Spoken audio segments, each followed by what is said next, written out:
그 애기가 너무 불쌍하네. 너무 안타까워. 어떻게 하다가 이 세상에 오는데 그런 쓰레기들한테 와가지고 말이야.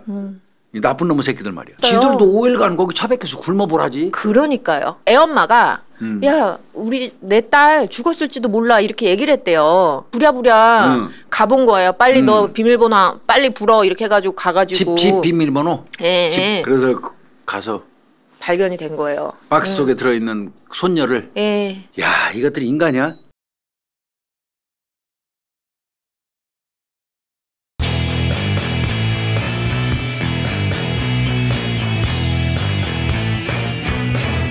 국내산 토종 흑염소 진액입니다. 우리 사건 의뢰 구독자님들께 뜨거운 반응을 얻고 있는 당당 때문에 아시죠? 그 사장님이 만든 신제품인데요. 이 흑염소 진액도 자부심이 엄청나다고 이렇게 말씀하십니다. 왜 그런지 이제 들어보면 아시는데요. 요즘 흑염소가 효능이 좋다고 알려지면서 값이 상당히 비싸져 가지고 그냥 염소를 쓰는 업체들이 많다고 합니다. 하지만 이 흑염소 진액은 100% 국내산 흑염소를 사용했다고 합니다. 또 인공사육이 아니고요. 자연 방목으로 키운 흑염소의 육골을 통째로 넣었다고 말씀하시고요. 또 흑염소하고 궁합이 좋다고 알려진 발효된 녹용, 6년근 홍삼, 백수호, 가시오가피 등 뭐 한 15가지 종류의 국내산 귀한 그 한약 재료들을 넣고 정성껏 만들었다고 합니다.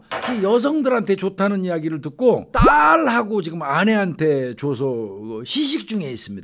저도 뭐 한 봉지 정도 먹어봤는데 상당히 진한 맛에다가 한약 냄새가 굉장히 많이 나고 비린내라든지 이런 게 전혀 없어서 목 넘김이 어렵지는 않습니다. 흑염소는 뭐 특히 아기 갖기 전이나 출산 후에 보양식으로 유명하다고 알고 계실 겁니다. 저지방 고단백이기 때문에 기력이 떨어질 때도 도움이 많이 된다고 하고요. 한번 사서 드셔보시기를 권장드리고요. 특히 우리 사건 의뢰 구독자분들께 드리는 특별한 혜택, 우리 사건 의뢰몰에서 2박스를 구매하시면 1박스를 더 드리는 파격적인 이벤트도 진행 중에 있으니까요. 또 일주일분을 사은품으로 증정해 준다고 하십니다. 건강을 위해서 한번 사서 드셔보셨으면 좋겠습니다.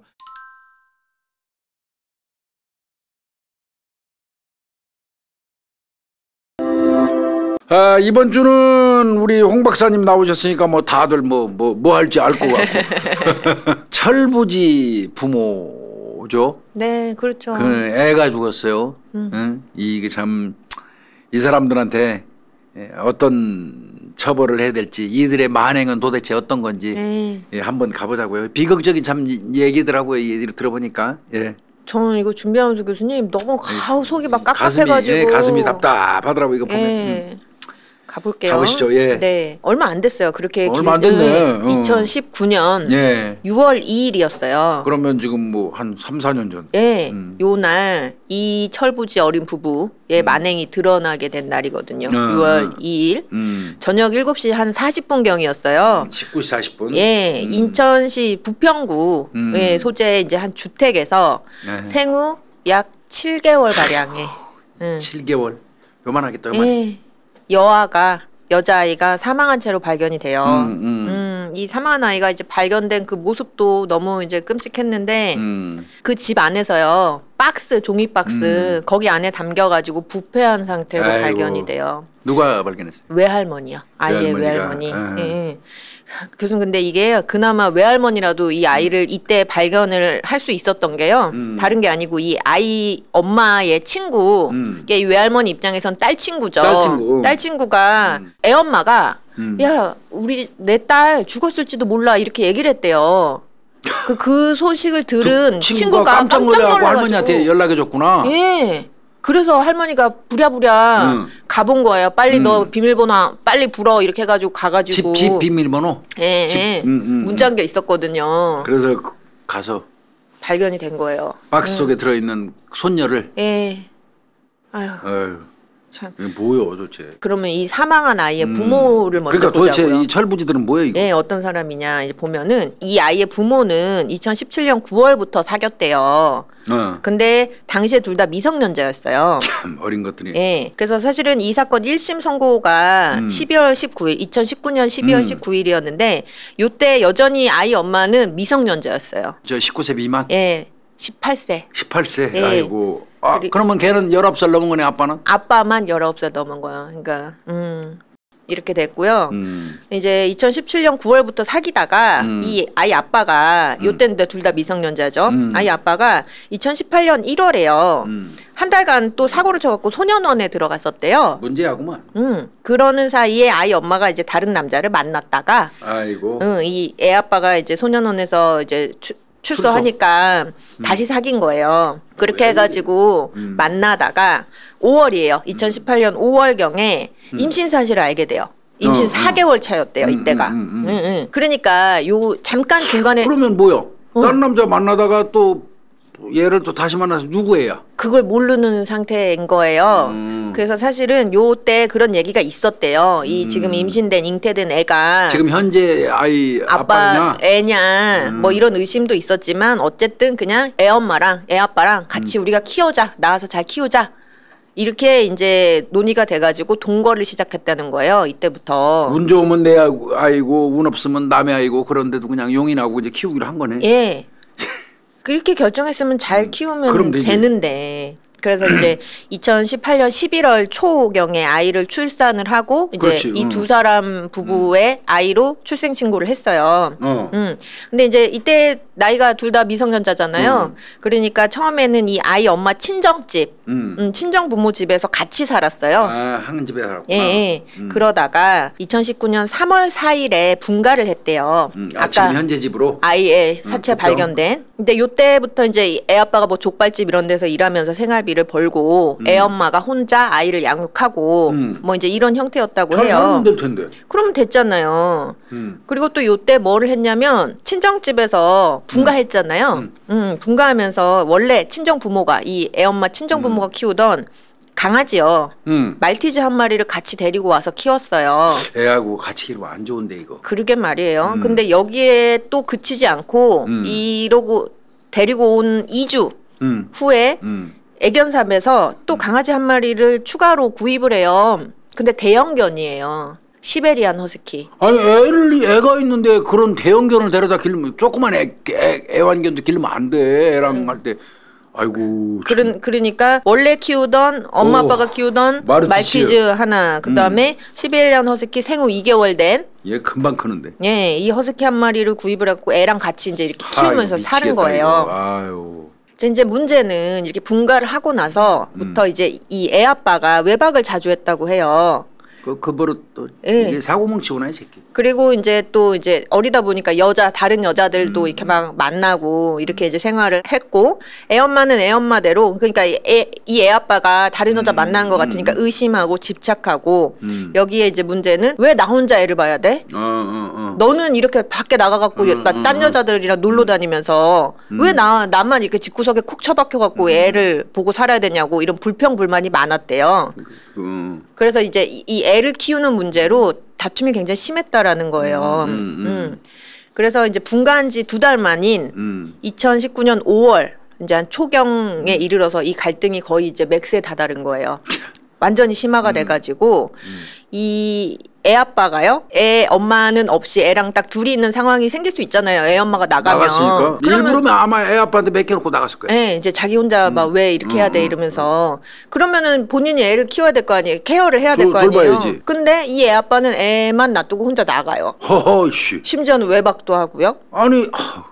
그러니까 애 엄마가 또 열받았어요. 그러니까 에이씨 나도 몰라 이렇게 하고 또 본인도 애만 놔두고 친구 만나러 가거나. 이런 씨.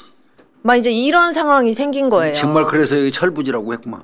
그러니까 이제 두 사람이 서로 막 그 떠넘기기 하는 떠넘기기 애 놔두고 떠넘기기. 예.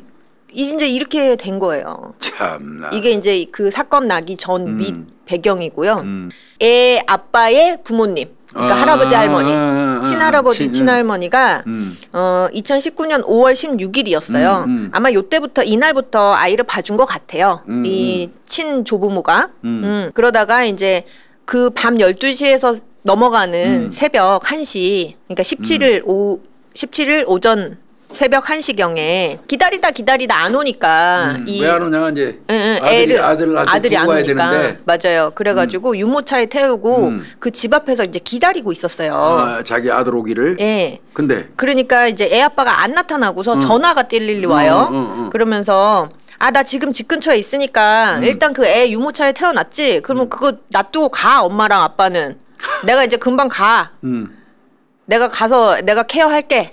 이렇게 이제 얘기를 한 거예요. 근데 실제로 가셨어. 놔두고 갔어. 네. 할머니 할아버지도. 또 그분들도 참 네. 대단하다. 그 좀 더 기다려주지. 금방 그러게요. 올 거면. 금방 온다고 애랑 같이 하니까. 있어야지. 그 어린애를 유모차에 놔두고 가는 사람들이 어딨어. 네, 근데 그냥 가버렸어요. 아씨. 그러니까 이제 상황을 생각해 보면 애가 유모차에 안겨서 그냥 덜렁 혼자 있는 상황인 거잖아요. 현관문 앞에. 그 애 아빠는 그 사실을 알고 있고요. 금방 왔어 안 왔어? 안 왔어요. 2시 반까지 안 돌아왔어요. 아까 안 1시였잖아요. 새벽 1시. 근데 2시 반이 되도록 안 돌아왔어요. 그러다가 잠깐 들른 것 같기는 해요. 그런데 문제는요. 또 그러면 들렀으면 애를 데리고 집에 들어가가지고 돌봐야 될 거 아니에요. 새벽 5시쯤 됐을 때 애를 혼자 놔두고 다시 가버려요. 문 앞에 그냥. 왜 그랬냐 도대체 너 왜 애를 집 안에다 안 들여놓고 안 돌봤냐 이렇게 했더니 이렇게 얘기해요. 애 엄마가 집 비밀번호를 바꾸고요. 나가버렸어요. 그러니까 내가 비밀번호를 모르니까 못 들어갔다는 거예요. 그 앞에다 놔두고 나갔다 이거야? 이렇게 주장은 해요. 그 5시에 애를 덜렁 놔두고 있으면 없어졌잖아요. 언제 돌아왔느냐? 아침 9시 20분이요. 야 이거 진짜 웃기네요. 그럼 그 궁극적으로는 뭐 하루 종일 안 본 거네 걔. 예, 맞아요. 그러니까 이 애가 유모차에 앉아서 앉지도 못하죠. 지금 7개월이니까. 그냥 누워갖고 막 울고 문 앞에서 혼자 그러고 있었던 거예요. 사람이 이거 만약에 그 무슨 고양이 들고양이나 무슨 뭐가 유해로운 짐승들이 해코지 하면 어떡할 뻔했어? 그런 생각을 아예 걱정을 안 한 거죠. 결국은 이웃 주민이요. 신고를 울으니까 해가지고. 신고했구나. 울으니까. 예. 이거 발견해가지고 신고해가지고 이렇게. 그러니까 뭐 아동 유기 방임 딱 떨어지네. 예. 근데 이거 저 조부모들도 이거 사실은 따져봐야 돼. 맞아요. 법에 저촉되는지 여부를. 애를 그냥 이렇게 놔두고 가버리죠. 조부모들도 내가 볼 때는 이거 좀 혐의가 있을 것 같은데 이거 처벌할 수 있을 것 같은데. 근데 물론 이 아들이라는 사람이 나 다 왔어. 여기 있다 그러니까 집 근처야 이렇게 했긴 그래도 그건 아니에요. 그래도 이 생후 돌도 안 지난 아이를 유모차에다 놔두고 혼자. 그거는 아닌 것 같아요. 조부모도 잘못된 것 같아요. 맞아요. 그럴 가능성이 이제 좀 있어 보이고. 참. 아휴, 이제 살인과 사체 유기는 이제 공동. 이 유기방임 사건이 5월 17일에 있었잖아요. 그렇죠. 그냥 5일 지났어요. 5일. 네, 5월 22일 오후쯤에 이 두 부부가 마트에 갔다 왔대요. 이제 문제는 마트에 갔다가 돌아와야 될 거 아니에요. 애도 보고 뭐 이렇게 해야 되니까. 근데 이 애 아빠가 난 이제 그러면 친구 좀 만나러 갔다 올게 이렇게 한 거예요. 그러니까 이제 애 엄마가 또 화가 났어요. 그래서 막 심하게 싸웠대요. 그래가지고 어찌됐든 간에 한 6시쯤에 애 아빠가 결국은 나가요. 애를 집에다가 내려놓고서 또 혼자 나가버려요. 근데 이 애 엄마도 잠깐 밖에 있었거든요. 그러니까 결국은 애가 또 혼자 있는 거죠. 그거 알았어 몰랐어? 알았어요. 알았는데 그럼 얼른 돌아와야 될 거 아니에요. 남편이 애 놔두고 나갔으면 본인이 와야 될 거 아니에요. 근데 그 사실을 알고도 너 나갔어? 그럼 나도 나갈 거야. 이렇게 하고 친구들 만나러 술 마시러 나가버려요. 이것들은 참 집에 안 들어가 버려요. 그러니까 이맘때쯤 서로 네가 보내 내가 보내 막 이러면서 이제 막 갈등이 심화가 됐잖아요. 그래서 안 되겠다. 너랑 나랑 우리 헤어져. 이렇게 합의를 됐대요. 예. 요때 아이가 7개월도 안 됐을 때란 말이에요. 그러면 요맘때 아이는 한 3-4시간마다 분유 먹어야 되잖아요. 우유 먹어야지. 하루에 3-4시간마다 분유 주고 걷지도 못해요 혼자. 그럼 말이라 그래 7개월짜리. 네, 그냥 좀 뒤집기, 뭐 배밀기 이거 할 수 있는 정도잖아요. 이때 얼마나 예쁜데. 근데다가 아까 교수님 말씀하셨죠 강아지, 개. 그건 내가 이거 말이 안 된다니까. 개. 특히 뭐 말티즈는 뭐 그래도 좀 작은데 이 시베리안 허스키가 이제 5개월 됐단 말이에요. 그럼 애기보다는 크지. 애보다 크죠. 네. 그러니까 만약에 걔가 막 그 뭐 해코지 하려는 의도가 아니더라도 무지하게 위험한 거예요. 막 뛰어가지고 밟거나 이렇게 하면 애가 혼자 스스로 방어를 못하는 말이라 그래. 상태이잖아요. 사실 우리 민법에 913조 보호 의무, 부양 의무 이게 있잖아요. 부모의 예, 이렇게 되어 있어요. 부모는 자녀가 충분히 영양을 섭취할 수 있도록 해야 그렇지, 되고, 수시로 분유 먹여야 되고, 그리고 이제 특히 예를 들면 반려견 이런 그 약간 위험한 상황에서 공격하거나 괴롭히지 않게 격리를 해야 하고 보호 조치를 해야 될 의무가 있단 말이에요. 거기에다가 예를 들어서 내가 만약에 지금 케어를 할 수가 없는 상황이다. 그러면 다른 사람을 시켜야지. 부탁해가지고 뭐 이렇게 대타라도 이렇게 둬야 되죠. 그리고 뭐 깨끗한 청결한 환경에서 생활할 수 있도록 예를 기저귀 들면 갈아주고. 그죠. 근데 걔들하고 이미 같이 노는 순간 얘들은 청결한 분위기를 조성하려는 노력 자체가 없는 거예요. 맞아요. 말이 돼요? 7개월밖에 안 된 애 옆에다가 시베리안 허스키하고 마르티즈 강아지 그거 갖다 놓고 걔들한테서 날리는 털 배설물 뭐 배설물 이 애가 아이고 나 정말. 아니 그리고 아니 애도 못 키우는 인간들이 뭔 무슨 강아지를 키우겠다고 그 뻔할 뻔짜잖아요. 어떻게 케어를 했을 건지. 그러니까 어쨌든 이들은 아이에게 보호 의무와 부양 의무를 가지고 뭐. 있는 사람들인데 안 한 거죠. 걔랑 같이 놔둔 건 애하고. 그러니까 사실은 다른 이유가 없어요. 애 아빠 같은 경우는 귀찮기도 하고 내 새끼 아닐 수도 있잖아. 그거지. 이거고 애 엄마는 왜 나 혼자 봐야 돼? 이건 거예요. 참나.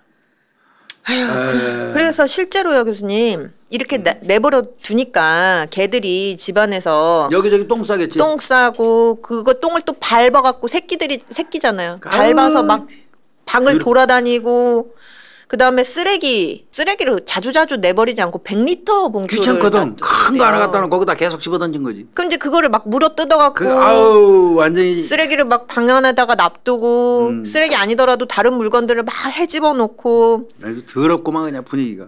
네, 그래서 요맘때쯤이요 애가 이제 안방에다가 뒀나 봐요. 요 안방이요 지들도 가끔 집에 가잖아요. 지들도 그 방에서는 못 잘 수준으로 아 더러워 정말. 집이 굉장히 지저분하고 더러운 상태가 된 거예요. 이런 상태가 됐는데 지금 애 아빠 같은 경우에는요 지금 23일 24일 5월 23일 예, 25일 이 3일 동안 각각 저녁에 딱 한 번씩만 집에 와요. 1시간 정도 머물렀대요. 이거 집에 온 것도 애를 챙기려고 한 게 아니고 지 생활용품 챙기려고 하루에 옷 갈아입고 그런 예, 옷 갈아입고 뭐 그런 거 하려고 하루에 한 번씩 3번 저녁에 한 번 딱딱딱 온 거예요. 근데 또 갔으니까 어쨌든 애 그때 분유를 먹였대요. 온 김에 분유 먹이고. 예. 그러고 지금 또 나가. 예. 그리고 애 엄마 같은 경우에는요 언제 왔냐면 5월 23일 새벽 2시 그 다음에 5월 23일 밤 10시 23일은 이렇게 2번 온 거예요. 그러니까 24일은 저녁 6시에 한 번 오고요. 25일은 아침 7시에 한 번 와요. 그래 분유 주러 오는구만. 네. 걔랑 같이 놔두고 네. 밥은 주네. 강아지들은 사려놓고. 네. 야 이것들이 인간이야? 그러니까 보면은 애기 같은 경우 입장에서 보면 5월 23일 새벽 2시에 지금 분유 먹었잖아요. 그리고 저녁에 애 아빠가 한 번 먹였을 거고 밤 10시에 한 번 먹었을 거고요. 이렇게 먹었을 거고 24일은요. 심지어 저녁 6시까지 아무것도 못 먹은 거고 밤에 아빠가 한 번 왔을 때 한 번 먹은 거고 25일은 아침에 한 번 먹고 저녁까지 못 먹다가 애 아빠가 와서 한 번 먹고 이렇게 애를 먹인 거예요. 요맘때 애들은 한 3시간 단위로 분유를 먹어야 되는데 아휴, 근데 걔가 해코지 안 했나? 애기한테? 해코지 했어요. 그거 안 된다니까 이거. 해코지 했어요. 이렇게 이제 지내던 와중에 5월 26일이었어요. 5월 26일 오후 5시쯤 됐을 때 애 엄마가 또 이제 집에 들어온 거예요, 한번. 근데 요때 발견을 한 거예요. 걔들이 애기 얼굴, 팔다리, 머리 이런 데를 좀 심하게 긁어놨대요. 그래 장난치면서 긁고 뭘 안 죽인 게 다행이야. 거기 그 개에 의해서. 그렇게 상처를 좀 많이 입은 상태로 아이가 있었던 거예요. 뭐 물론 이때 연고 발라주고 우유는 먹였대요. 이제 자기 혼자 감당이 안 되잖아요. 애가 다쳤잖아요. 그래갖고 애 아빠한테 전화를 했대요. 애 어떻게 할 거냐고 빨리 와갖고 얘 이 시베리안 허스키를 뭐 처분을 하든지 없애든지. 걔가 이 남편이 시베리안 허스키 갖고 왔구나. 그랬던 것 같아요. 그랬더니 또 애 아빠는 또 이렇게 얘기해요. 아우 내 할 바 아니야. 그거 왜 나한테 얘기해. 이렇게 얘기하니까 또 애 엄마가 이제 화가 난 거예요. 남편이 지금 아이를 안 돌보잖아요. 그럼 본인도 안 돌보면 돌볼 사람이 없는 이 상황에서 아우 나도 몰라. 나도 집에 안 들어올 거야. 이러고 나가버려요. 이거 사람 이것들 진짜. 그래 나가가지고 친구들 만나갖고 술 마시고 놀고 그리고부터는 집에 안 들어와요. 아까 5월 25일이 마지막 들어온 거구나. 5월 26일 오후 5시에 그 강아지 때문에 다쳤다는 거 발견해가지고 그날 나가서 31일까지 안 들어왔다고? 안 들어와요. 5일 동안? 네. 참. 아기가 닫혀 있는 상태잖아요 지금. 그러니까 야 이것들 정신 나간 것들이네. 그러면 그 전화 받으나 애 아빠는? 애 아빠는 또 어떻게 했냐면요. 애 아빠도 지금 보면은 5월 27일쯤 됐을 때 애 엄마가 집에 안 들어가고 있다는 사실을 알게 돼요. 애 엄마가 그 개 좀 치워 이렇게 전화 26일에 왔잖아요. 그리고 그냥 나도 몰라 왜 나한테 그래 이러고 전화 끊어버렸고 안 들어가고 있었단 말이에요. 애 아빠도. 근데 요 사실을 27일쯤에 알게 돼요. 왜냐면 애 엄마가 SNS 같은 데다가 막 친구들 만나서 막 술 먹고 놀고 막 이런 사진 올리고 나오니까. 이제 또 위치 추적 앱 같은 거를 썼대요. 그러니까 집이 아니니까 안 들어갔다는 거를 알게 됐는데도 불구하고 바로 집에 안 들어가요.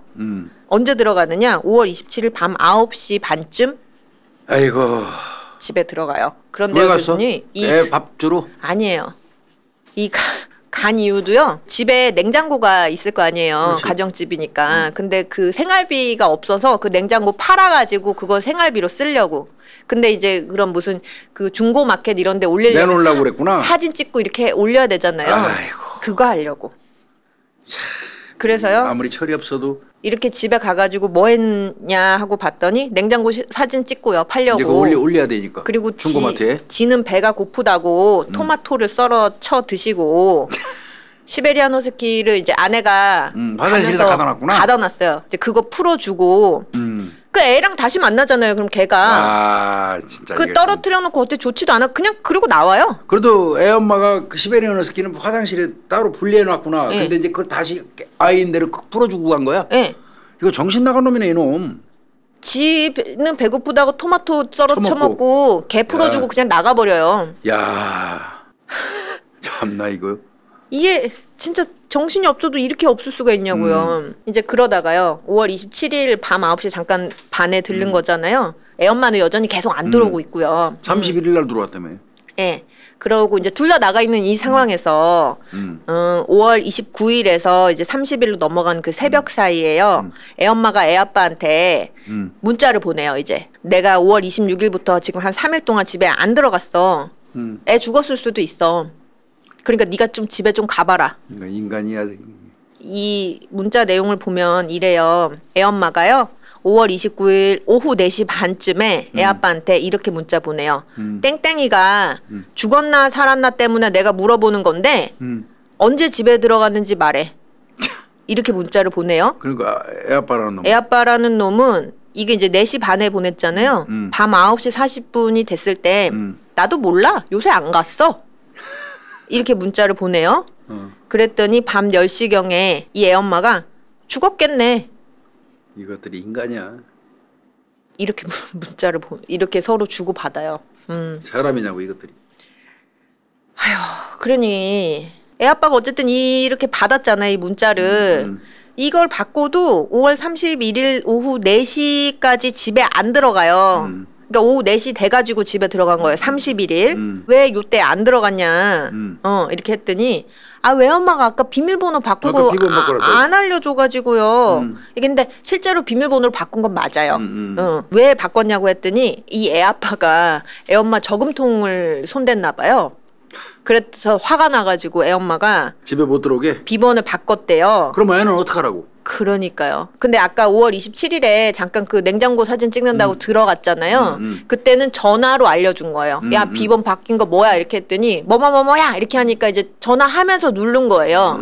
그래서 그때는 잠깐 들어갔다가 나오고 나서 쓸어 처먹는 나오고 나서 이제 기억이 안 나는 거죠. 근데 안 알려줬다는 거예요. 그래서 자기가 계속 못 들어가고 있었대. 이 새끼. 아휴. 그러니까 지금 얘는 그럼 한 5일 방치된 거예요. 5월 26일. 애 죽지 뭐. 그렇게 죽지 뭐. 그렇게 된 거예요. 그래서 아이가요. 얘 굶어 죽었구나. 아마 이제 추정컨대 정확한 시간은 확인이 안 되고 한 30일 오후부터 아까 발견된 31일 오후 4시 사이에 그 불상의 시간경에 사망했을 것이다 이렇게 추정이 되고 아이고. 고도의 탈수 및 기아. 그렇지 굶어 죽은 거야 결론은. 물 안 먹이면 또 죽거든 사람. 사실은 이제 사인은 불명이었어요. 그러니까 사망 원인이 될 만한 소견이 발견되지 않는다였는데 그렇지만 부검의가 어떤 의견을 냈냐면 아이의 영양 공급이 끊긴 기간, 그다음에 사체의 상태 이런 것들을 살펴보면 아이의 사망 원인이 될 수 있는 탈수, 영양실조. 영양실조가 못 먹었다는 얘기야. 이걸로 그것 때문에 사망한 걸로 판단이 된다. 에휴. 아이. 애가 이 세상 참 비참하게 나왔다 갔다. 아마, 이런 쓰레기들 사이에서 태어나가지고. 그러니까요. 에휴. 애엄마 측은 나중에 재판할 때요. 아이가 사망한 그 기간이 아마 28일에서 29일쯤이다 뭐 이렇게 주장을 해요. 기간 많이 안 비웠다는 얘기잖아. 예, 그거 주장하려고 이게 방치한 시간이 그렇게 길지 않았다 이거 주장하려고. 수시로 분유줬다 그 소리 아니야? 예, 맞아요. 그때까지는 그거 이제 주장하는 건데, 근데 이것도 아니에요. 왜 이 30에서 31일로 특정을 하냐면. 그 왜 아까 그 유기방임 사건 있었잖아요. 유모차에다 그냥 놔두고 갔을 때 신고하셨던 분. 이웃집. 그분이 진술서를 써서 제출도 해주셨어요. 근데 그 진술서에 날짜를 특정할 수 있는 아주 구체적인 에피소드를 다 같이 쓰면서 말하기를 30일에서 31일로 그 가는 그 시기경에 그 집에서 아이의 울음소리를 내가 분명하게 똑똑히 그러면 들었다. 그 시기에 죽은 거야. 그 시기. 이렇게 이제 정확하게 진술을 해주셨단 말이에요. 그러면 이것들 둘이 죽인 거야. 예. 자식 죽인 거야. 고의로 죽인 거야 이건. 이렇게 알고도 그냥 내버려 둔 거 아니겠어요. 죽인 거야 이건. 살인이야 살인. 예. 공범이야 공범. 살인의 공범. 이제 이렇게 해서 결국은 아이가 사망을 한 거고요. 이렇게 이 사건 이후에 이렇게 사망한 이후에 아까 31일 오후 4시에 애 아빠가 들어왔다고 했잖아요. 그래서 발견해요. 아이가 사망해 있는 거. 알았을 거 아니야. 근데 아무런 조치도 안 해요. 경찰에 신고해야지. 안 해요. 심지어는 그냥 손도 안 대고 그냥 가만히 내버려둬요 거기에. 허허. 예, 이렇게 수습을 해줘야 될 거 아니에요. 애를 신고하고 안 해요. 그리고 애 엄마는 언제 알았냐 이 아이가 사망한 사실을 밤 10시쯤 알았단 말이에요. 그날 밤. 근데 애 엄마도 경찰에 신고하거나 아무것도 안 해요. 심지어는요 어떻게 했냐면요 이 애 엄마가 이렇게 얘기를 했나 봐요. 나 죽은 애 무서워서 못 보겠어. 이렇게 얘기를 한 것 같아요. 에이씨 확 죽여버리고 싶네. 무서워 이렇게 했더니 애 아빠가 또 어떻게 했냐면 다음 날이에요. 6월 1일 오후 6시경에요. 아이가 안방에서 있었잖아요. 이 아이 사체를 옷가지, 이불 이런 걸로 싸가지고 종이 상자에다 넣어가지고 집 현관문 앞에 그 안쪽 집안 안쪽에 현관 앞에 놔뒀구나. 요 앞에. 그냥 신발 벗는데. 그리고 나서요. 이날 밤에 6월 1일에 9시쯤에요. 애 엄마가 이제 애 아빠랑 같이 집에 들어가요. 나 못 들어가 막 어쩌고저쩌고 했겠죠. 무서워서 못 봐 막 이렇게 하니까 내가 다 치웠어 이렇게 하면서 이제 애 엄마랑 애 아빠가 같이 집으로 들어간 거예요. 근데요. 이게 얼마나 기가 차냐면요. 이때 애 엄마가 집에 들어왔잖아요. 문 앞에 신발 벗자마자 박스가 보일 거 아니에요. 근데 그러던지 말던지 그거를 쌩 지나쳐가지고요. 집안에 있던 자기 물건, 고데기, 머리 하려고 그런 거 챙겨가지고 그대로 애 아빠랑 같이 나가버려요. 이거 정말 인간들 아니네 이것들. 그리고 나서 그 다음 날이죠. 그게 6월 2일이었어요. 외할머니가 아까 발견했던. 아마 그렇게 쳐나가고 뭐 친구들한테 얘기했겠죠. 애 죽었어 어쩌고저쩌고. 그러니까 걔가 연락해 준 거 아니야. 그러니까 그걸 들은 친구가 깜짝 놀래가지고 부모한테 연락해 준 거지. 그대로 놔둔 거예요. 그렇게. 그래서 유기네. 예. 살인 유기 두 개가 성립되는 거지. 네. 아이고. 어떻게 진짜 이럴 수가 있는지 모르겠는데 그 얘네가요 뭐라고 주장을 하냐면요. 또 교수님 심지어는요 처음에 이제 수사기관에서 진술하잖아요. 어쨌든 사람이 사망했으니까 유족으로 유족으로 그 진술을 할 때 거짓말을 해요. 저희 부부가요 같이 마트에 갔다 왔는데 애가 개한테 막 그 상처를 입었어요. 개들이 애를 공격해가지고. 그래서 그것 때문에 죽었다고? 그래가지고 그때는 살아 있었는데 그 다음날 새벽 사이에 보니까 애가 죽었어요. 라고 말을 맞추었다가 걔한테 들통나요. 예, 들통나잖아요. 사인 뭐 이렇게 하면은. 그러니까 이제 번복을 한 거예요. 그래서 이제 인정은 할 수밖에 없죠. 그런데 이제 아이가 사망한 것과 관련해서는요. 맞아요. 우리가 애 놔둬가지고 방치해가지고 그것 때문에 애가 죽은 건 맞는데 그건 인정을 해요. 그렇지만 우리가 그렇게 놔뒀을 때 애가 죽을 거라고 생각을 아예 못했어요. 지들도 5일간 거기 처박혀서 굶어보라지. 그러니까요. 이것들이 사람이야. 그러니까 뭐 애를 죽으라고 우리가 그렇게 놔둔 건 아니기 때문에 이거는 살인은 아니잖아요. 말 같지도 않은 소리. 이렇게 주장을 하는 거고요. 사체유기 같은 경우도요. 아이 그래, 애 죽었을 때 박스에 넣어놓고 방치한 건 뭐라고 얘기해요? 애가 죽어갖고 저희 너무 놀래가지고 어떻게 해야 될지 정하지를 못해가지고요. 장례를 못 치러준 거지. 그래서 좀 시간이 지나간 거지. 우리가 뭐 애를 어떻게 사체를 뭐 유기한다든지 산에다가 어디 갖다 묻어야지 몰래 뭐 이렇게 논의한 적은 없어요. 이것들은 이제 한 5일 굶겨야 되는데 성인이니까 5일 더 살겠지만 물도 안 먹이고 한 5일 굶겨봐야 돼. 이것들 그래야지 조금이라도 손톱만 치라도 이해해. 이게 천하에 이게 천벌 받을 놈 연놈이지 이게. 정말 너무하잖아요. 그러니까 이제 1심 법원이 어떻게 판단을 했는지 한번 보자고요. 1심 법원은 아까 교수님이 처음에 이거 살인이에요 제가 말씀드렸더니 왜 살인이지? 이렇게 말씀하셨잖아요. 물론 사건 내용 들으시고는 살인 맞다 이렇게 말씀하셨지만 그래서 실제로는 이들의 행위가 살인에 해당하는가 아닌가에 대한 판단을 해야 됐었어요. 왜냐면 우리가 보통 생각하는 그 살인은 정말로 이렇게 뭐 칼로 흉기로 뭐 어떻게 한다든지 죽여야지 작심하고 이렇게 하는 건데 이 경우는 조금 다르긴 하잖아요. 그랬을 때 재판부는 이건 살인 맞다. 부진정 부작위에 의한 그렇지. 살인이다. 의무를 이행하지 않아서 죽은 거 아니야. 맞아요. 이거 이제 우리 교수님은 너무나 잘 아실 텐데 우리 이제 구독자님들 한번 설명드리는 차원으로 좀 말씀드릴게요. 우리 형법 제18조에는 부작위에 의한 행위도 처벌한다라고 이렇게 규정이 되어 있어요. 근데 이제 그러면 자기가 있고 부작위가 있고 뭐 이러잖아요. 왜 우리 부작위 살인은 교수님께서 늘 말씀하셨었는데 예를 들면 그 이은혜 계곡살인 이런 거 할 때도 처음에 이게 살인이 아니냐 했을 때 부작위에 의한 살인 된다 이제 이렇게 막 말씀해 주셨는데 그러면 자기는 뭐고 부작위는 뭐냐라고 하면 자기는 쉽게 생각하면 이렇게 생각하시면 되죠. 우리 구독자님들이 하지 말아야 될 거를 해가지고 어떤 그 문제가 생겼을 때 부작위는 해야 될 것을 안 해서 문제가 생겼을 때 이렇게 생각하시면 좋을 것 같아요. 그러니까 예를 들면 살인죄 이런 뭐 강간죄 폭행죄 이런 거는 사람을 죽이지 말아라 이렇게 정해져 놨잖아요. 하지 말라는 짓을 한 거는 자기 범죄야. 예. 근데 해야 될 걸 안 해서 문제가 생긴다 이제 부작위 거죠. 군대를 가라고 그러는데 안 가고 버티는 건 부작위 범죄예요. 그렇죠. 해야 되는 걸 안 한 거니까.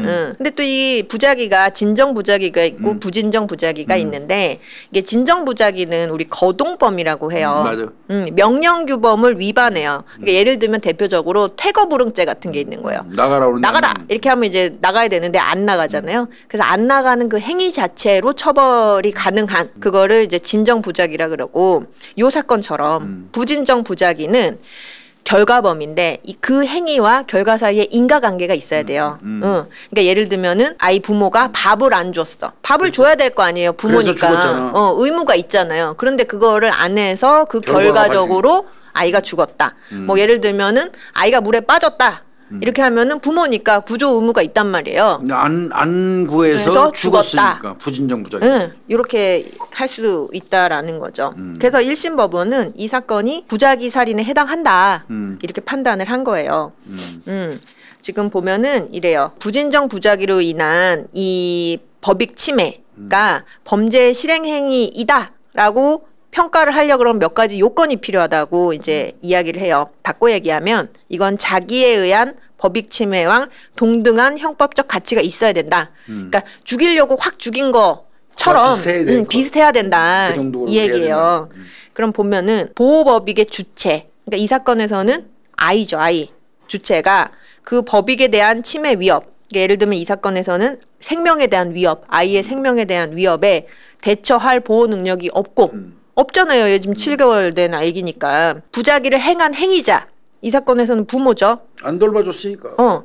그 침해 위협으로부터 법익을 보호해줘야 될 자기 의무가 있고 부모니까 의무가 있죠. 지금 돌봐줘야 되는. 그 부작위 행위자가 그런 보호적인 지위, 입장, 위치에서 그런 법익 침해가 발생되는 사태를 지배하고 있어야 된다.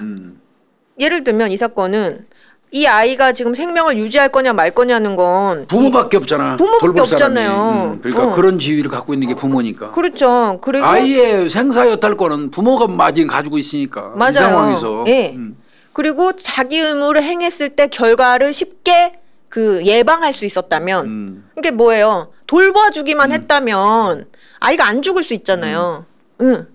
그 이런 경우라면 부작위 살인에 해당이 된다. 이렇게 이제 판단을 한 건데 이 법원에서 봐요. 생후 7개월 불과 아이가 스스로 보호할 능력이 없다. 근데 이들은 부모니까 친권자니까 보호하고 양육해야 될 법적 의무가 있다. 그러니까 보면은 아이가 사망하지 않게 하기 위해서 취했어야 될 조치는 먹이고 씻기고 재우고. 그러니까 물론 이런 것들이 부모로서 수고스러울 수는 있다.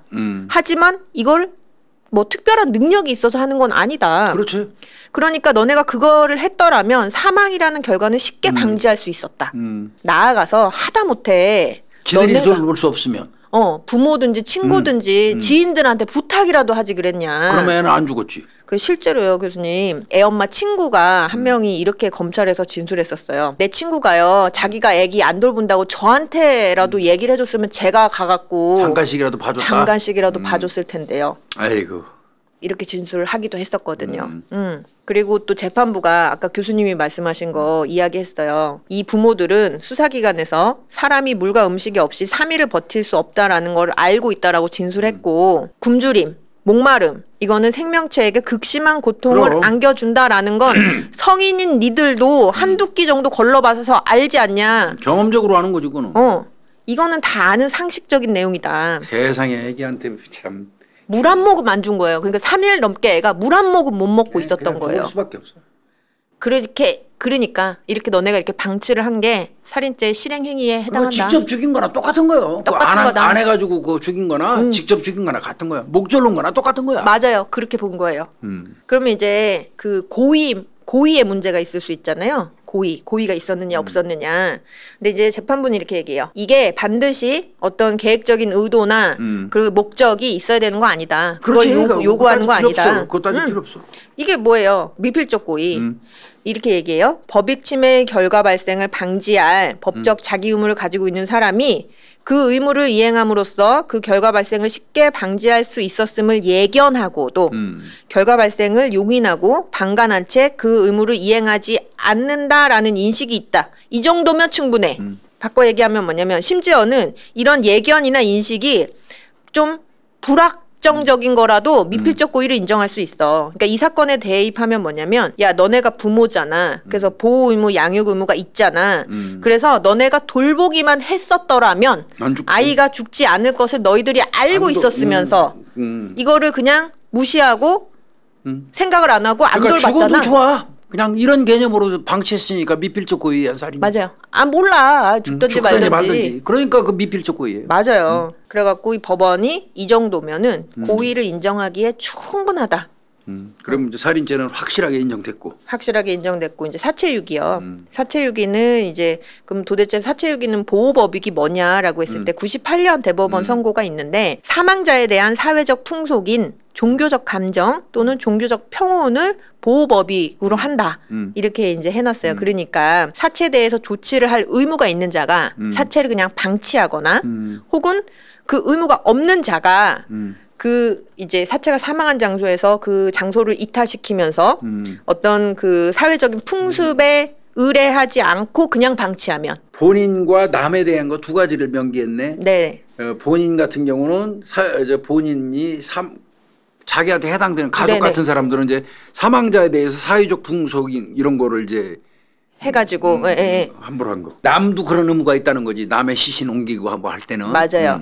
그러니까 남의 시신을 옮겨가지고 잘 묻어주거나 이렇게 하면 또 괜찮은데 남의 시신을 옮겨가지고 대충 하면 안 된다는 거지. 그러면 유기가 된다는 그냥 거지. 내깔려뒀다 이렇게 하면 유기가 됐다라는 그렇지. 거예요. 남의 시신 파다가 저기다 던져놓으면 그 사체 유기예요. 뭐예요. 절차에 의해서 매장한다든지 해야 되는 거 맞는 거지. 맞아요. 개발된다고 그래서 개발하는 사람들이 막 파가지고 갖다 아무데나 시신 던져놓으면 되겠어? 맞아요. 그러면 사체 유기에 해당이 되는 거예요. 법원에서는요.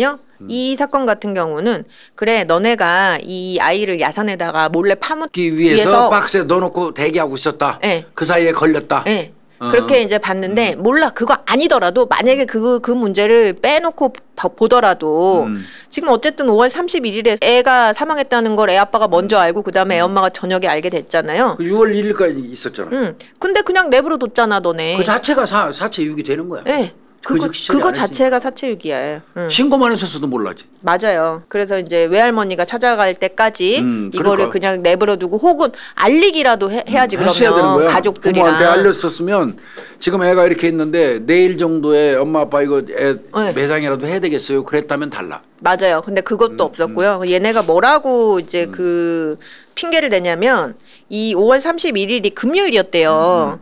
그럼 이제 6월 1일, 2일은 토요일, 일요일이잖아요. 그러니까 주말이어서 자기네들이 평일에 신고를 하려고 기다리고 있었다는 거예요. 안 그러면 주변에 알리기라도 했어야지. 맞아요. 근데 이제 이게 해당이 안 된다라고 해가지고 일단 이 이제 1심 재판부는 일단 범행 수법이 너무 잔혹하고 비난 가능성도 너무 크고 얘네가요 교수님 사체 이제 알고 나서 집에다 놔두고 지들은 모텔에서 생활해요. 그리고 술 처먹고.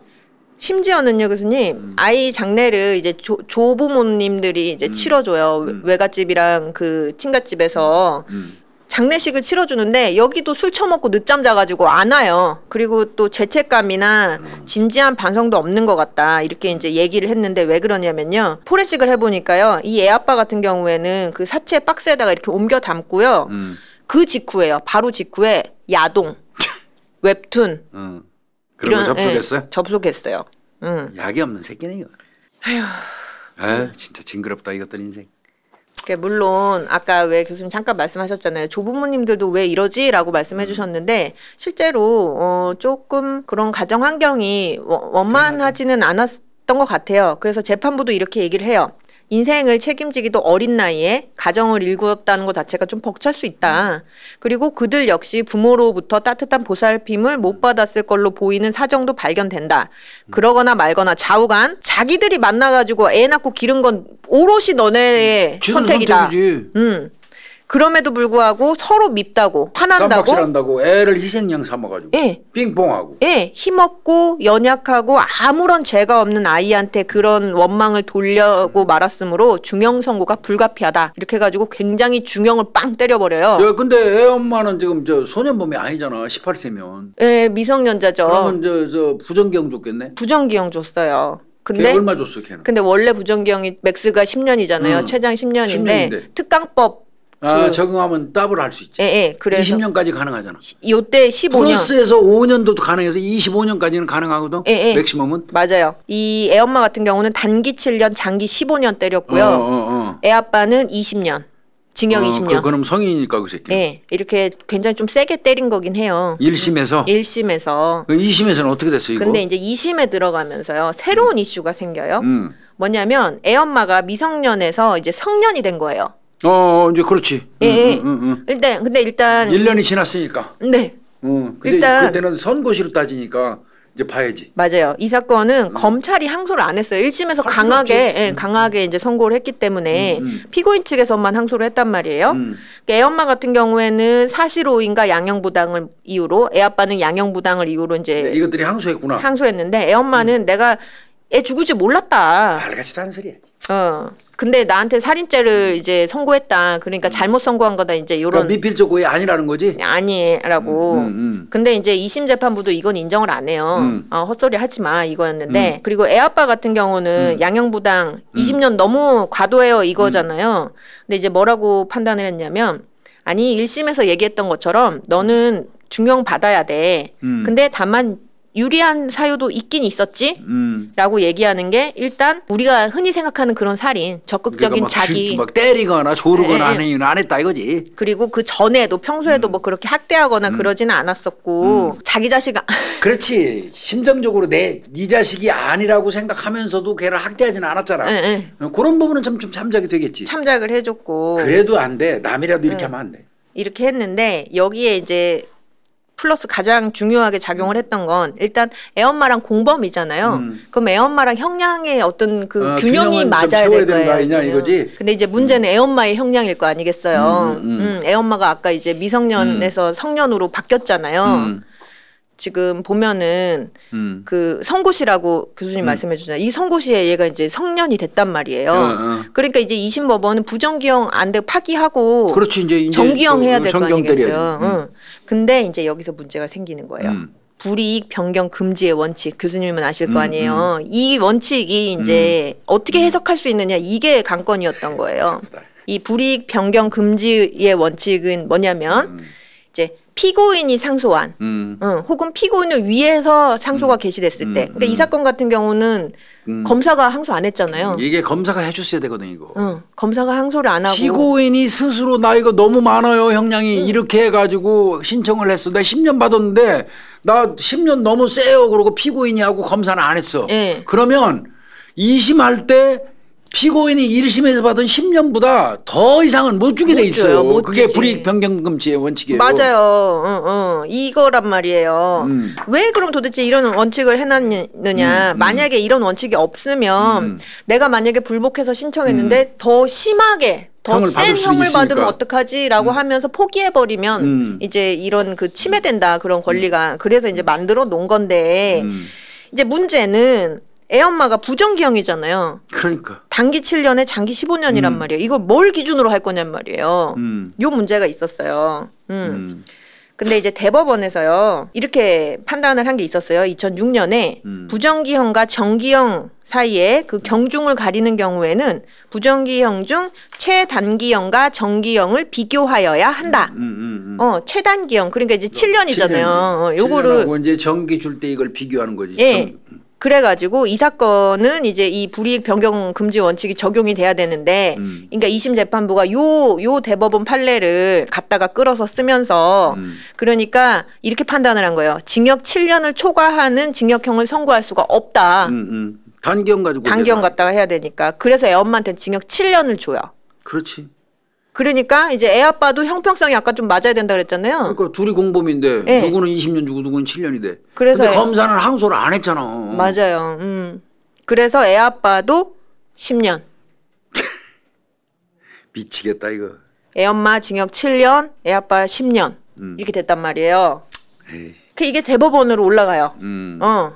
이러고 끝나면 안 되잖아요. 그래서 이제 대법원으로 올라갔어요. 대법원에서 어떻게 돼? 이거 오히려 확 줄어버린 거 아니야, 이제 결론. 맞아요. 성이 선고시법으로 가니까 또 확 줄어버린 거야 이제. 네. 단기형 기준 때문에 그. 맞아요. 이래가지고 검사가 항소를 해줘야 되거든요, 이거 같이. 맞아요. 근데 이제 세게 나오니까 이제 항소를 아예 안 해버리고 그냥 이제 그 이렇게 된 1심이면 거예요. 충분합니다 하고 말은 거예요, 검사는. 근데 맞아요. 이런 경우를 생각해서 항소해줘야 돼요, 검사도. 맞아요. 응? 갖고 이게 복잡하게 골치 아프게 된 거예요, 이 사건이. 그래서 이제 대법원을 보자고요. 2020년 10월 22일이에요. 선고됐는데 그럼 쟁점은 결국 그거잖아요. 이렇게 지금 1심 판결 선고 때 소년이어서 부정기형을 선고받았고 피고인만이 항소한 이 항소심에서 이제 성년에 해당이 되어서 부정기형을 정기형으로 변경될 때 이 불이익 금지 원칙에 위반되지 않는 그 기준이 무엇냐 이거잖아요. 이거 참 복잡하다 이거. 사실 굉장히 여러 가지 의견으로 갈렸어요. 이거 논란이 있을 거예요. 예. 그래서 단기형을 기준으로 해야 된다. 장기형을 해야 된다. 장기형을 해야 된다. 절중안을 해야 된다. 중간형을 해야 된다. 여러 말이 있구만. 이렇게 의견들이 막 분분하게 나뉘었는데 다수 의견은요 중간형이었어요. 아 중간. 그러면 7에서 15년이니까 한 10년 내외. 예. 그래서 이제 이렇게 이야기해요. 다수 의견을 좀 정리해서 보면은 이제 소년 같은 경우는 부정기형을 주는 게 소년의 특수성을 고려해가지고 그렇지. 그렇게 주는 건데 지금 19세 미만인 자를 의미한다. 근데 요거는 사실심 판결 선고시를 기준으로 그렇지, 이제 선고시법으로 하니까 소년이냐 아니냐 이걸 해야 되는데 그러면은 얘가 이제 19세 미만이었으니까 부정기형 했다가 이제 2심에서 바꿔야 되는 건 맞다. 정기형이 선고해야 되는 건 맞는데 이거는 지금 불이익 금지 그 원칙이 적용돼야 된다. 근데 보면은 실질적으로 동등하다고 평가될 수 있는 그 문제를 지금 우리가 설정을 해야 되는 건데 이런 설정, 이런 평가는 정중앙에 해당하는 형이다. 정중앙. 그래가지고 보면은 정기형이 부정기형이 단기보다는 무거운 형이 될 수도 있다. 그러니까 아까 7년이랑 15년인데 중간하면 7년보다는 이제 높을 수 있잖아요. 그럴 수는 있다. 그런데 여기에 한 가지 더 고려를 해야 되는 건 뭐냐면 그 부정기형을 이제 선고받았을 때 내가 어느 정도 살 거라는 그 예상, 그 형 집행 기간의 예상 기간이라는 게 있는데 그 예상 기간이 어쨌든 이 사이 내에 있다면 그건 큰 문제가 안 된다. 근데 이걸 벗어나면 안 된다는 거지. 이렇게 이야기를 해요. 그러니까 형량도 피의자가 예측 가능해야 된다는 얘기네. 예. 그 얘기를 이제 대법원에서는 했어요. 그런데 중간형으로 하면은 예측 가능한 범위야. 맞잖아. 그렇지. 라고 이렇게 얘기하는 15년 거예요. 사이니까. 네, 이렇게 이제 얘기를 하는 근데 거고. 15년을 넘으면 예측 못한 상황이라는 거지. 네. 피고가. 맞아요. 이렇게 얘기를 했고 이제 별개 의견이 있었어요. 이거 3인이 별개 의견을 냈거든요. 장기형 기준으로 하래. 장기형 기준으로 하래요. 15년 내외로 하라는 거네. 네, 15년을 15년까지 이제 할 수 있다는 거예요. 그럼 이제 단기 소년범으로 장기 15년을 받았다면 정경일 때도 15년 기준으로 하라는 거네. 네, 그거 기준으로 하라는 거예요. 그게 대법관이 3명이 얘기한 거야? 3명이 얘기했어요. 이런 의견이 있었어요. 그래서 이 피고인이 합리적으로 예상할 수 있는 형 집행 기간은 장기형을 기준으로 생각해야지. 15년까지 내가 맥스로 산다고 생각을 하잖아, 너도. 그래야지 그러니까 그게 맞는 거야, 이렇게 얘기하는 거예요. 여기에 더불어서 지금 이런 10년간의 통계 자료, 2009년부터 2018년까지 통계 자료를 뒤져봤더니 어차피 형 집행 종료 결정이 거의 안 이루어져. 소년범이라고 하더라도 장기로 산 애들이 60%에 달해. 그러네. 과반을 넘었네. 네, 그러면 장기형으로 기준을 삼아라 그 소리네. 네. 어차피 애들 장기형으로 사는 애들이 많어. 이렇게 이제 얘기를 한 거고. 예를 들면 가석방이 있는데 사실은 가석방의 경우도 생각을 해보면 이 집행형 자체가 단기보다 단축되는 건 아니야. 3분의 2 이상 살아니까. 장기를 기준으로 놓고 그거에서 이제 어떻게 감해주는 거지. 형 자체가 줄어드는 건 아니잖아. 그런 논지잖아. 그러니까 침해당하는 것도 없어. 장기로 기준을 해도 이런 논리인 거예요. 대법관 3명이. 예. 그리고 부정기형이 선고가 됐을 때 장기형까지가 책임형인 거야. 그러니까 책임주의의 원칙에 부합하려 그러면 장기형을 기준으로 삼는 게 맞지. 최소한 7년 이상에서 15년까지는 보장해야 된다는 얘기야. 무작정. 그러니까 15년을 기준으로 해라 이건 거죠. 장기형 하라는 거지. 장기형 기준으로 또 단기형. 그럼 단기형 기준은? 반대 의견. 절충형 말고 단기. 반대 의견 2명 있었거든요. 단기형으로 그러면 7년 내 그 기준으로 하는 거? 네, 맞아요. 이들의 이제 논지는 부정기형의 단기를 초과하는 형을 선고할 수 없다라는 것이 1953년 이래 70년 가까이 이어진 대법원의 일관된 견해였다. 그러니까 이게 맞는 거다. 이렇게 얘기를 했고 이렇게 다양한 변화 가능성이 있을 때 이런 어떤 그 효과를 우리가 판단해야 되는 경우에는 피고인에게 가장 유리한 경우를 기준으로 해야 된다. 불리한 것보다 유리한 쪽으로 해서 돼 있어요. 이렇게 됐고 부정기형이 선고된 경우에 이 피고인이 석방되거나 형 집행 종료의 가능성은 단기를 기준으로 시작을 되는 거다. 교수님 아까 말씀하셨잖아요. 단기의 3분의 1이 지나면 가석방 될 수 있다. 그러니까 얘는 7년을 기준으로 이 형이 종료되거나 가석방될 그 기회를 부여받은 그 기준이 7년인 거다. 이렇게 이야기를 하는 거예요. 그게 이제 그 주된 의견이었고요. 그 다수 의견에 대한 보충 의견이 있었는데 저는 이 문구가 좋아서 조금 정리를 해봤어요. 이게 뭐냐면 이기택 대법관인데요. 70년 가까이 이어진 대법원의 입장이라는 이유만으로 이러한 대법원의 판단이 현 시점의 사회 상황을 규율하기에 적합한 법리로서 타당성을 가진다고 단정할 수가 없다. 그렇지. 관행이 인정하지 말라는 거야. 네. 오랜 기간 유지되어 온 대법원의 입장이 현재에도 여전히 타당한 법리로 인정을 받기 위해서는 사회 구조가 변하고 그렇지. 그에 따라 국민의 의식이 변화하는 과정에서 끊임없이 타당성에 대한 분석 그렇지. 재음미 이런 검증 과정을 거치는 게 필요하다. 이런 과정을 거쳐서 반복된 대법원의 판단만이 오랜 기간 이어진 일관된 법리로서 타당한 법리다라고 이렇게 평가할 수 있다. 그러니까 옛날부터 이래 왔어 하고 그것만 주장해서 그걸 근거로 해가지고 모든 거 판단하지 하지 말고 말라는 거예요. 사회 구조가 변하면 그 변하는 데에 맞춰갖고 하자는 얘기네. 맞아요. 이게 우리가 왜 판례하면 굉장히 귀속되는 그런 게 있잖아요. 판단을 할 때. 근데 그렇게 하지 말자라는 얘기예요. 지금 또 보면은 다수의 이해관계 또는 규범 사이에서 조화로운 법질서를 형성해야 하는 상황을 맞이하면 할수록 기본으로 돌아가야 된다. 그래서 교수님도 자주 말씀하시잖아요. 그 문제의 본질이 뭔지. 그렇지. 그거에 대해서 깊이 고민을 우리가 해야 된다. 실무에서 이런 고민을 안 하고 이런 그런 거 없이 문제에 이 논리 그냥 논거의 명확성, 정확성 그런 것만 따집니까? 이거에만 치우쳐가지고 단순하게 어떤 양자택일의 어떤 문제로 접근해가지고 해결하려고 하는 경향이 있다 우리 사법부가. 이건 안 된다. 근데 이건 바람직하지 못하다. 맞는 얘기. 이런 약간 좋은 이야기여서 제가 좀 찾아봤어요. 하셨네 이거. 그리고 이런 말씀도 하셨어요. 소년형에게 내리는 부정기형이라는 게 물론 교육적인 요소가 강하긴 하다. 그렇지만 어찌됐든 간에 부정기형의 본질도 형벌이다. 형벌이지. 형벌이다.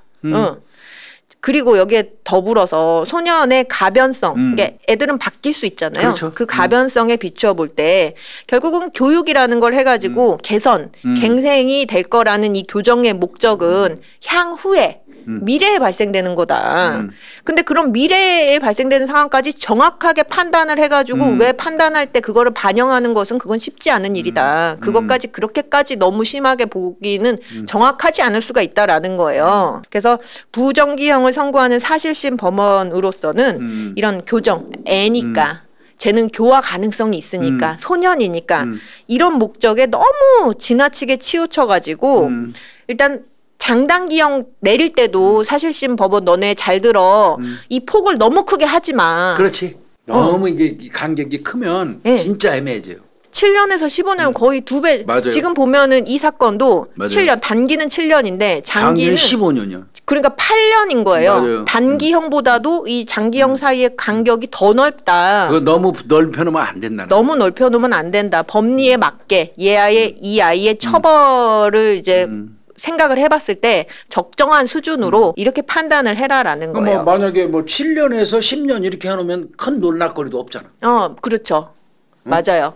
그럼 애초부터 10년에서 15년 하든지. 그렇게 하면 되는데 이건 너무 과도하다.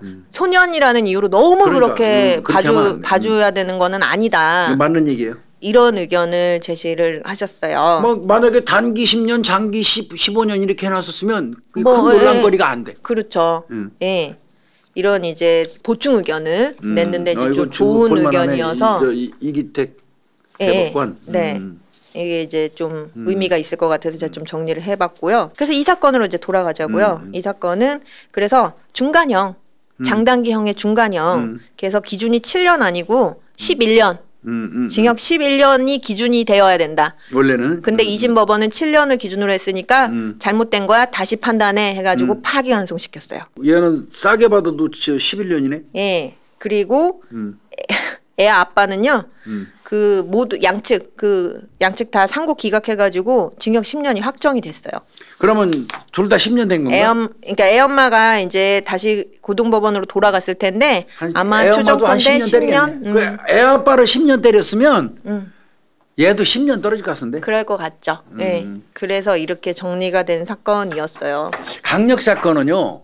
내가 판단할 때 법리에 어떤 논란이 있을 소지가 있는 이런 사건 또는 강력 사건, 네. 피해자가 진짜 그 유가족까지 있고 그 피해가 심한 사건은 검사는 반드시 항소해 줘야 돼요.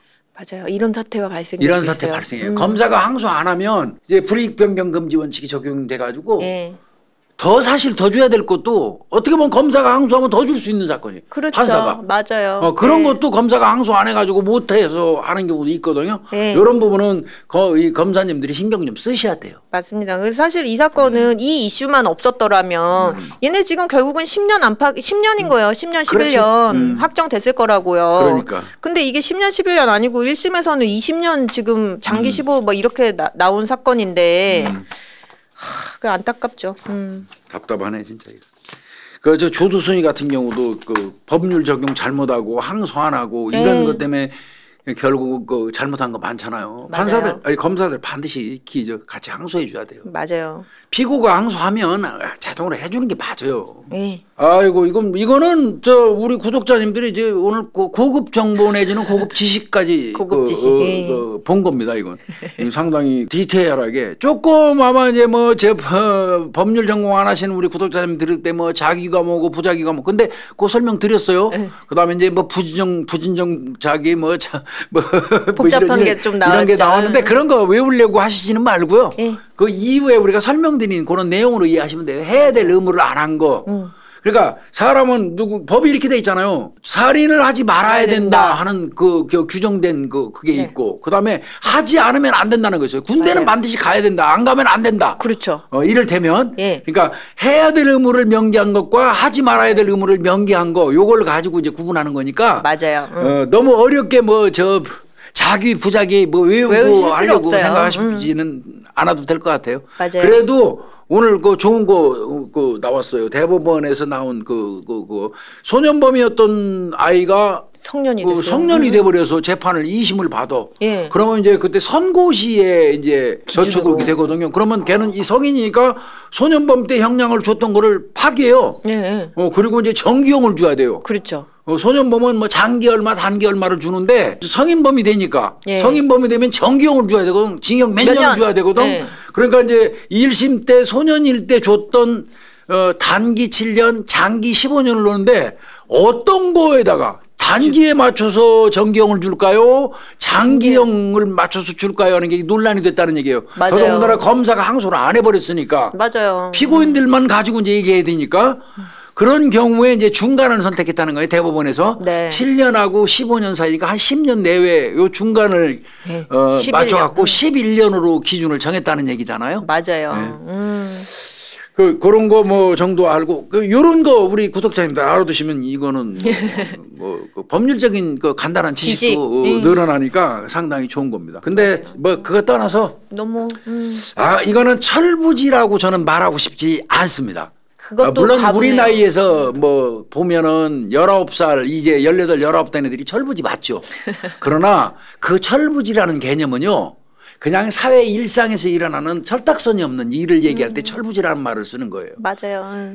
적어도 지새끼 아무리 어린애라고 하더라도 18이 돼가지고 아이를 낳았으면 애 엄마예요. 그 순간. 맞아요. 엄마는 나이 따지지 않아요. 그럼요. 그냥 애민 거예요. 맞아요. 그리고 생명이라는 게 두 사람 사이에 공유되고 존재한다면 그 경우에서 철부지라는 개념은 안 통합니다.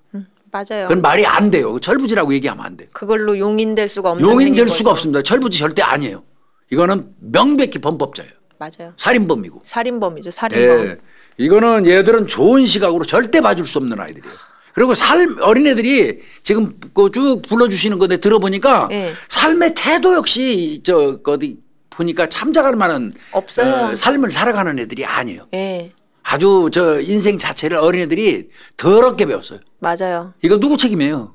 부모들 책임이에요. 그러니까 그 조부모 엄마나 다 와가니까 거기다 애 놔두고 가세요 한다고 가버리는 그 조부모 그분들 내 비난을 할 수밖에 없어요. 맞아요. 아니 금방 온다 그러면 조금 더 기다렸다가 확실하게 자식한테 어떻게 인계하고 손주 인계하고 가는 게 그게 할애비 할머니의 그 의무지 말이야. 그 짧은 한순간도 애 손 놓고 못 있는 거 내 주먹만한 애기를 그 밤에 말이야. 맞아요. 그 개를 거기다 놔두고 갈 수 있는 그 용기 가진 그 조부모들도 의식구조 상당히 심각합니다. 내가 볼 때. 맞아요. 그러니까 그 부모한테 얘들이 뭐 배웠겠냐고. 똑같죠 속상하네요 이 사건. 그 애기가 너무 불쌍하네. 너무 안타까워. 어떻게 하다가 이 세상에 오는데 그런 쓰레기들한테 와가지고 말이야. 이 나쁜 놈의 새끼들 말이야. 얼마나 고통스러웠을 거야. 아니요. 고통스러운 정도의 애기가 의사표시도 못한 애가 탈수에 물도 못 먹고 물 한 번 이것들 한 3일 물 안 먹여봐야 돼. 얘는 성인이니까 일주일은 안 먹여봐야지. 나쁜 놈의 새끼들 말이야. 아주 그냥. 물도 안 먹고 말이야. 배 쫄쫄 굴고 한번 있어봐봐. 지들은 어떤가. 그러니까요. 얘들 천벌 얘들 진짜 천벌 받을 거예요 이거. 받을 거예요. 아유 오늘 좀 짜증이 확 나네. 그냥. 네, 답답한 사건이었어요. 우리 홍 박사님이 꼼꼼하게 피가 되고 살이 되는 이론과 법리까지 찾아가지고 와서 장시간 고생했어요. 네. 잘 들었습니다. 감사합니다. 수고했어요. 사건의 우리 구독자님들 지금 4월인데 지금 한여름처럼 덥습니다. 뉴스를 보니까 아무래도 이제 이상기후로 인해서 올여름은 엄청나게 덥다고 해요. 제가 더위에 엄청 약하기 때문에 벌써부터 지금 걱정이 태산입니다. 땀도 많고 그래가지고 오늘은 이 더운 여름을 대비해서 시원하게 잠잘 수 있는 상품을 좀 소개해 드리려고 합니다. 이 상품은요 제 친구가 판매하는 상품입니다. 침대 패드입니다. 그 다음에 베개 베개 커버, 쿨패드인데요. 쿨패드 여러분들 다 아시죠? 지난 여름 더울 때 깔고 잡았었어요. 정말 시원합니다. 쿨패드 깔고 쿨패드 베개 베고 쿨패드 이불이 있으면 덮으면 냉장고가 아닐까 하는 정도로 그렇게 시원했습니다. 공기가 굉장히 잘 통하는 그런 소재로 만들어져서 땀이 나도 달라붙지도 않고요. 이름처럼 몸에 닿는 순간 그냥 시원함이 바로 느껴집니다. 근데 이제 색상이 흰색이에요. 그러다 보니까 이거 세탁에 문제 있는 거 아니냐 이렇게 생각하시는 분들 계실 텐데요. 원단 자체가요. 얼룩대가 잘 지워지는 소재로 만들어졌다고 합니다. 그래서 큰 부담 없으실 겁니다. 그리고 건조도 상당히 빨리 된다고 하고요. 패드의 내면이 밴딩으로 되어 있어서 침대에 고정이 가능하고요. 사이즈는 싱글 사이즈부터 시작해서 패밀리 사이즈까지 아주 다양하다고 합니다. 쿨패드를 주문할 때는 무조건 베개 커버 한 장씩 사은품으로 그냥 여벌로 드린다고 하고요. 즉 말하면 쿨패드 2장 주문하시면 베개 커버 2장이 간다는 겁니다. 더운 여름에 숙면이 보장되는 스노우 쿨패드로 꿀잠 보장받으시기 바랍니다.